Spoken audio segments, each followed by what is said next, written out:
President vows to stop the bloodshed as the Taliban close in on Kabul.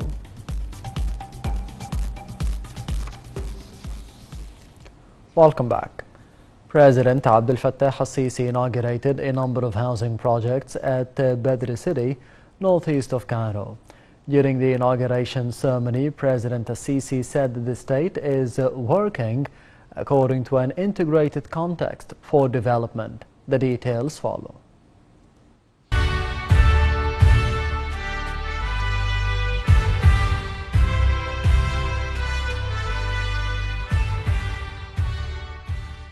President Abdel Fattah al-Sisi said on Saturday that unplanned population growth hinders the state's development strategy, and the expansion and the construction of unsafe housing has been destroying the country since 2011.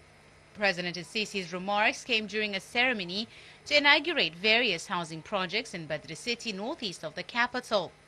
The inauguration ceremony was attended by the Prime Minister Mustafa Madbouli, Minister of Housing Asim al-Ghazzar, and Minister of Defense Mohammad Zaki, in addition to a number of state officials and top army commanders.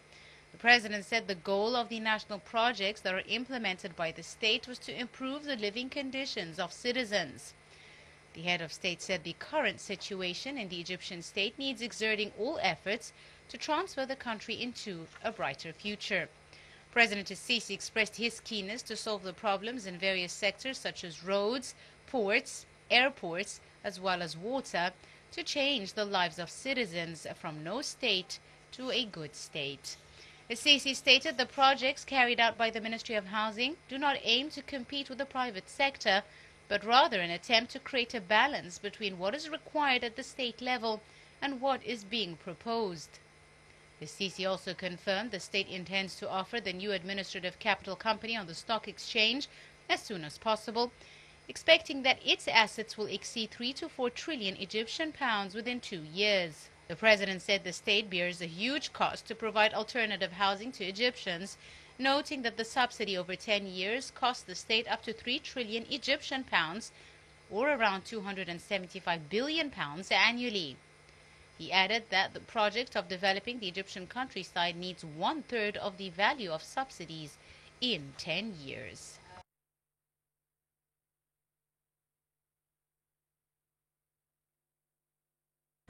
Following the inauguration ceremony, President Abdel Fattah al-Sisi inspected the housing units in Badr City, accompanied by Prime Minister Mustafa Madbouli, the Housing Minister Asim al-Ghazzar, and the state officials.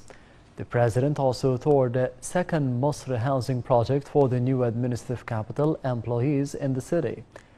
During the inspection tour, the Housing Minister briefed President al-Sisi on the details of the project, which has been finalized.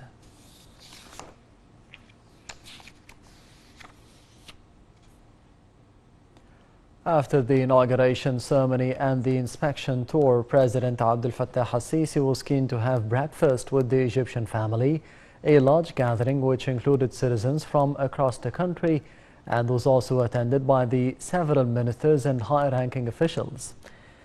The head of state started by thanking the Egyptians for enduring a lot of difficulties during the first phase of the economic reform program, asserting the fact that the progress achieved is a proof of the Egyptians' awareness and full understanding.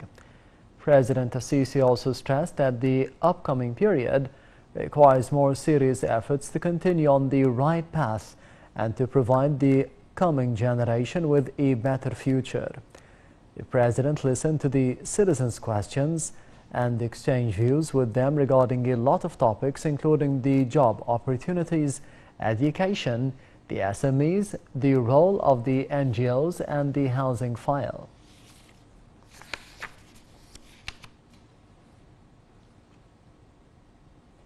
Health Minister Dr. Hala Zaid announced receiving a new batch of the 1,766,400 AstraZeneca COVID-19 vaccine doses through the global COVAX initiative.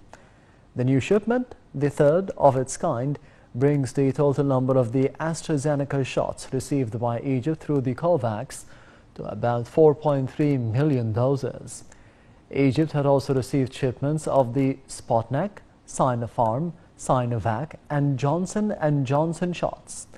It also recently began locally producing the Sinovac COVID-19 vaccines.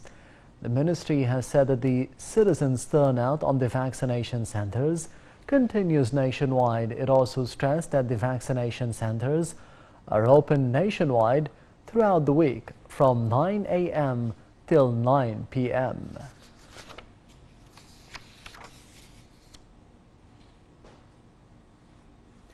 On-the-spot fines for the people breaking the lockdown rules in Sydney and the rest of the home state of New South Wales have been raised sharply as the state logged a record jump in the daily new COVID-19 infections. And here are the details.